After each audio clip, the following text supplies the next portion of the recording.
At 62 years old, Carlos found himself facing a reality he had never imagined. He had lost everything. What seemed like just another ordinary day turned into a nightmare. The unexpected bankruptcy of his small business, which he had run with so much love, left him devastated. Sleepless nights, worries about the bills, and, worst of all, the shame of having failed, all of this added up, leaving him in a deep emotional abyss. But have you ever stopped to think about what it would be like to lose everything you had worked your whole life to achieve? And what would you do when life suddenly took it all away from you all at once? Carlos was about to discover that, deep down, the end of everything could actually be the beginning of something greater. The answer to these questions is not simple, but his story will show that sometimes losing everything is the first step towards true victory. Little by little, Carlos realized that his life had taken a completely unexpected turn. What had previously seemed like an immense and never-ending nightmare was slowly becoming a matter of survival. Loneliness embraced him in every corner of the empty house, and more than ever, he found himself at a crossroads. How do you start over when everything you've built is crumbling before your eyes? How do you find strength when every step toward the future seems like another unbearable weight? He remembered the good times when he was at the height of his business. The furniture store, which he had designed himself, had been his dream for decades. He spent hours planning every detail, certain that this project would be his realization. But the market changed, trends shifted, and what once seemed like a strong foundation suddenly revealed itself to be too fragile. The bankruptcy was not just the loss of a business, but the destruction of a lifelong dream. Now he was there, alone, with his phone silent and his bank account increasingly empty. At first, he tried to cling to any thread of hope. Every morning, Carlos forced himself to get out of bed, dress with dignity, and look in the mirror, hoping to somehow see a version of himself that still believed. But the hours passed slowly and the feeling of helplessness consumed him. He wondered if he would ever be able to lift his head again, and that's when something few. Imagine in a moment of crisis began, the internal revolution. Something inside Carlos began to change, without him even realizing it. The pain didn't disappear, but he began to understand that there was more to the world than his own pain. He began to ask himself, what have I learned so far? What can I take with me into this new chapter of my life? These were questions he had never asked before, with a sincerity that even he found strange. At first, it was difficult, even uncomfortable. But little by little, Carlos began to realize that this process of reflection was, in fact, the key to something new.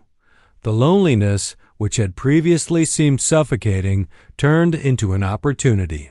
He began spending more time at home, looking through old photos, retrieving old notebooks, memories that connected him to a time when he felt more secure. One afternoon, while leafing through an album of old travel photos, he came across an old notebook where he had written about a project he had always dreamed of doing, helping people learn how to build and restore furniture. During all those years running his business, he had never had time to pay attention to this side dream.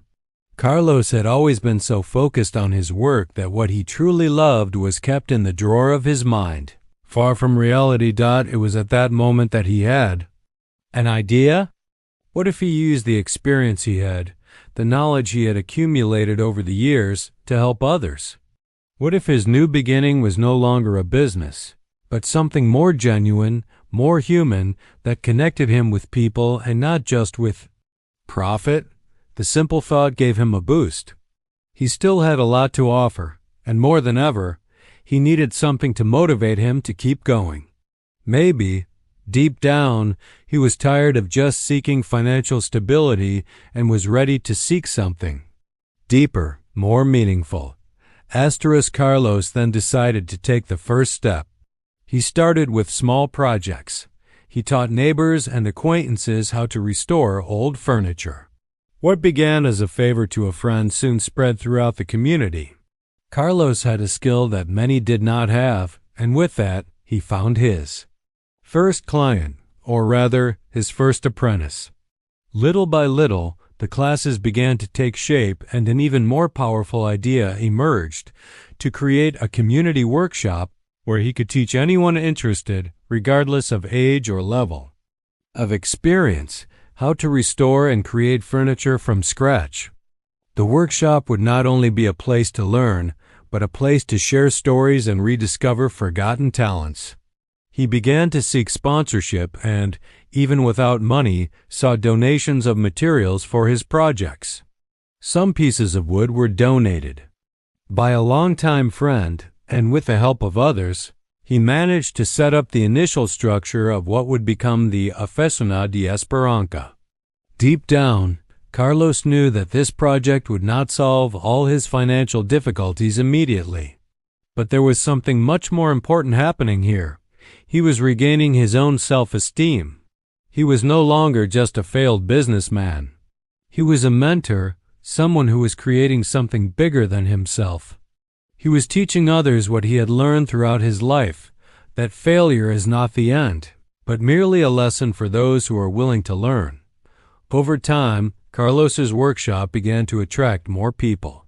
Some came out of curiosity, others out of necessity, but everyone, without exception, felt welcomed.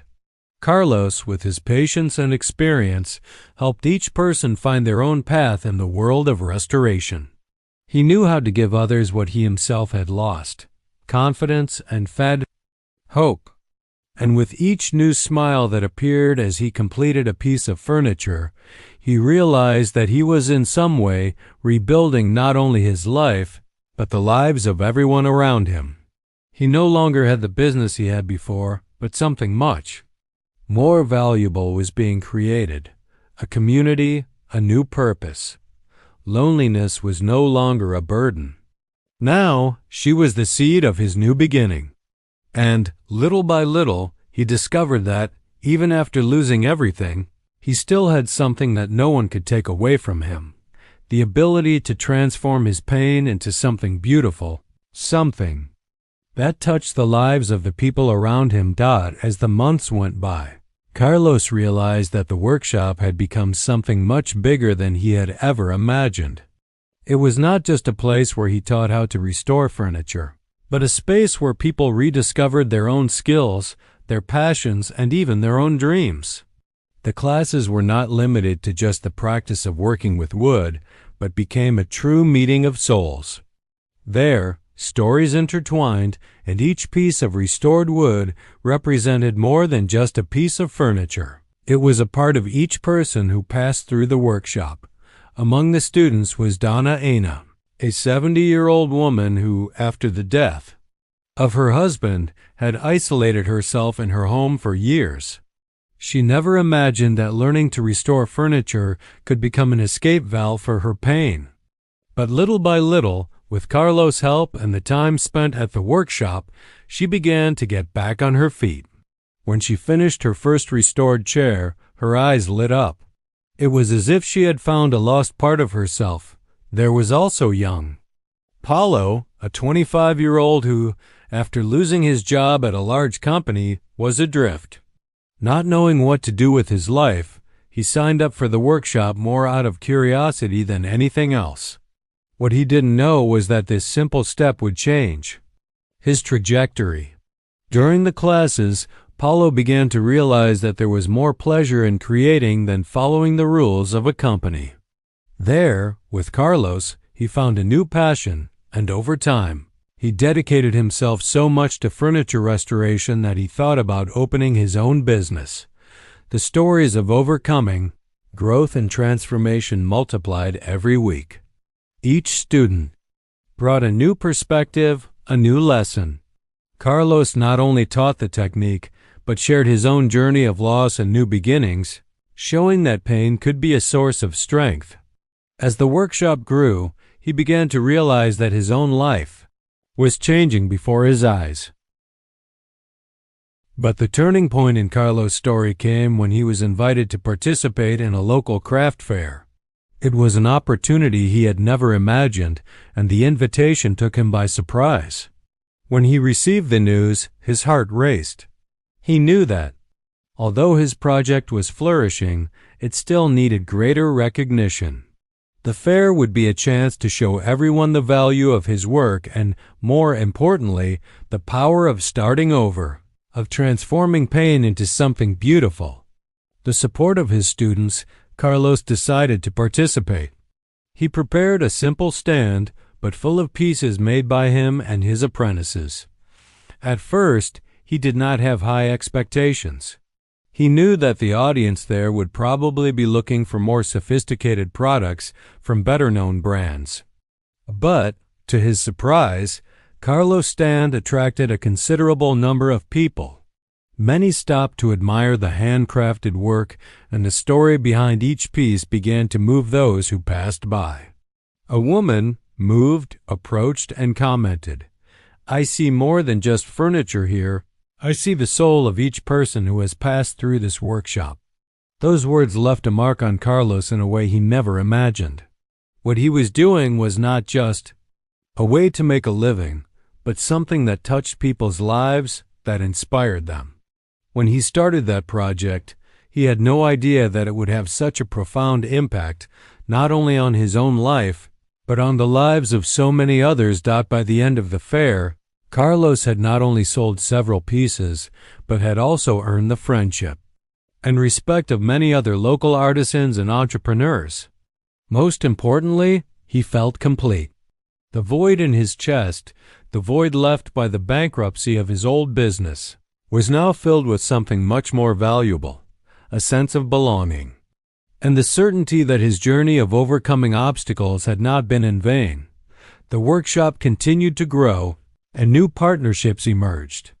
More than that, Carlos began to be recognized as a mentor, not only in the furniture restoration business, but in the business of life. He inspired those who, like him, had lost everything, showing that true value was not in material things, but in human connections, in the ability to start over, and in the courage to face life with an open heart. And then, as he looked around his workshop full of life, at the students who had now become friends, and at the community that was forming around him, Carlos understood what it really meant to rebuild. He had lost everything, but in the process, he had found much more than he ever imagined.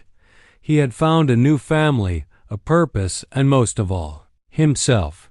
With each passing day, he felt that the man he had been, the one who had lost everything, was being left behind. The man he was becoming was someone stronger, wiser, and more connected to the world around him.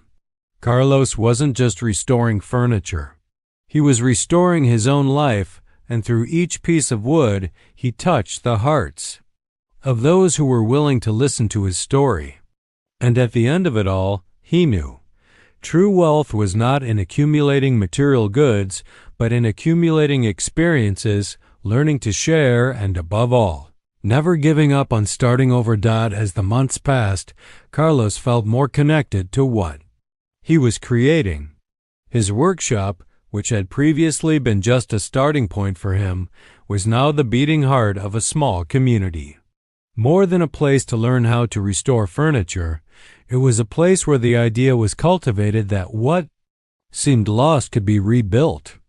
That workshop, with its wooden shelves, scattered tools, and pieces in transformation, was a reflection of what he himself had experienced, something broken, but which could become new, beautiful, valuable. Carlos' students began to not only restore furniture, but to restore their own stories. Donna Ana, who had previously felt invisible after the loss of her husband, was creating pieces of furniture with refined and authentic details, something she would never have imagined herself capable of doing. She spent hours in the workshop, always smiling, as if the act of restoring wood was also an act of restoring her own life. Paulo, the young man who had lost his job and felt lost in the world, was now helping others learn the trade. He was already thinking about opening his own furniture restoration shop, and this became a daily vision, something he worked for with passion. Carlos observed all this with a deep sense of gratitude, but also with a sense that he was just getting started. With each new day, he felt that in teaching, he was also learning. He was reconnecting with something much deeper, something he had lost years ago when he focused solely on his business and forgot to take care of the things that really matter. More than ever, he understood that true success was not in building great financial empires, but in creating something that had a real impact on people's lives. The biggest turning point, however, came when he received an unexpected proposal.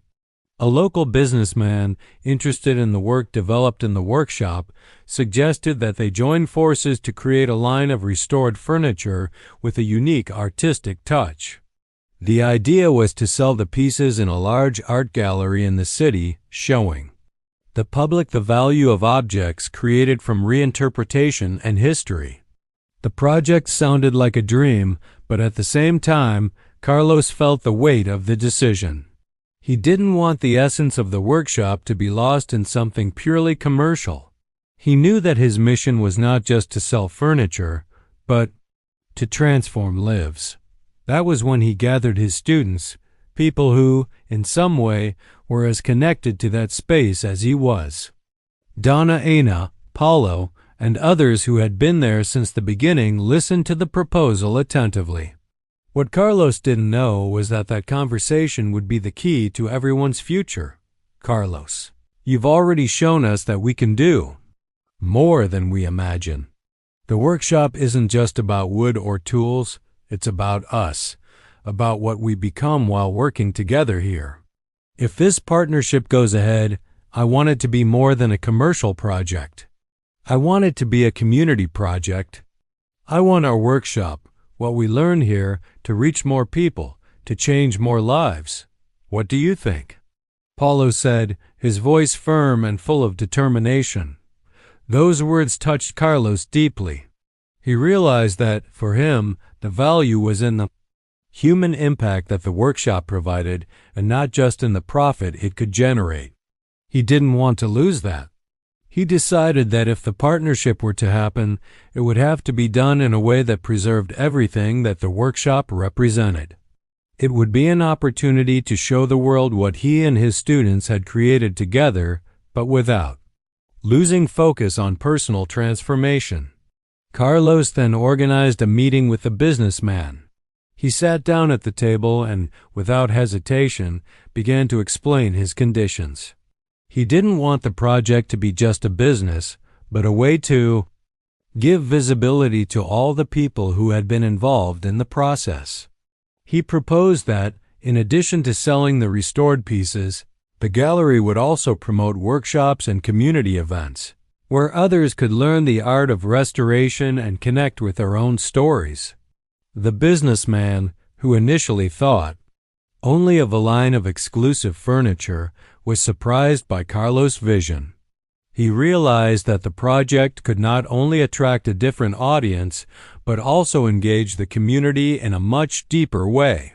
Thus, the proposal was accepted with some adaptations, and the partnership was sealed. The art gallery opened its doors to Carlos' workshop, and the first pieces of restored furniture began to be exhibited.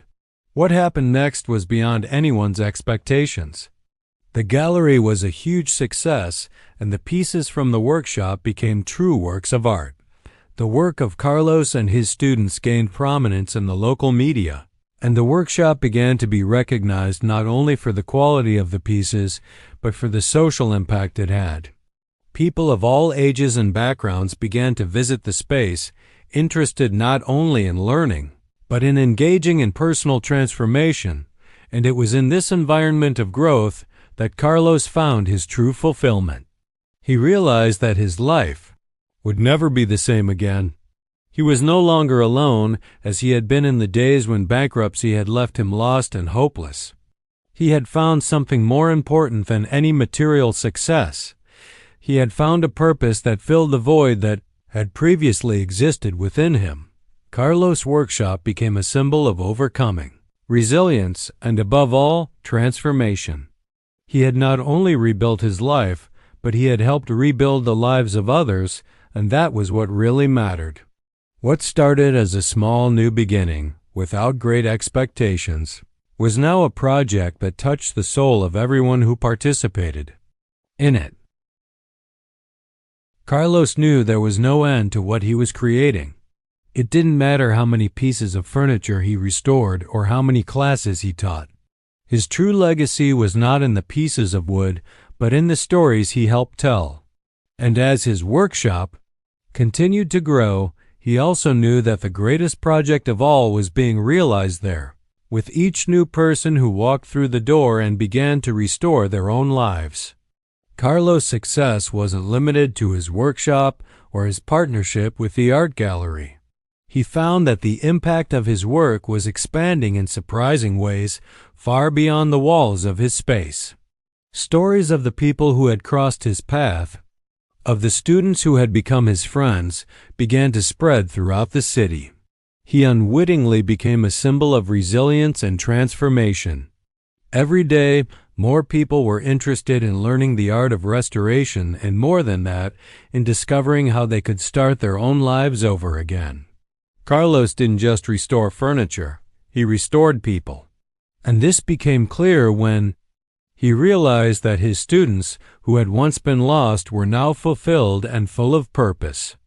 Paulo, the young man who had once felt directionless, opened his own shop, and Donna Ana, who had felt invisible, now gave lectures to others who wanted to learn how to rediscover their talent. Carlos's workshop had become the starting point for many success stories. What seemed like the end for him was now the starting point for so many others. It was an ordinary morning when Carlos received an unexpected call. The entrepreneur who had partnered with his workshop invited him to a meeting. Carlos knew that his life was about to change once again, but he didn't know exactly where the future would take him. During the meeting, the entrepreneur revealed that the art gallery wanted to expand the partnership. They were interested in opening branches in other cities, bringing Carlos's workshop and his work to a much larger audience. The proposal was tempting, an expansion that could put Carlos's work on a national, perhaps even international level. But as the businessman's words unfolded, Carlos found himself in a dilemma. He had never been driven solely by the desire for financial success or fame.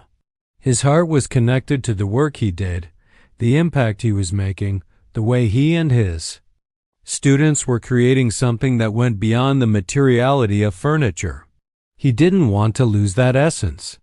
What he feared most was that the expansion would take away what had made the workshop so special, the genuine connection between people and the purpose of restoring lives. Carlos needed a few days to reflect. He thought about his journey up.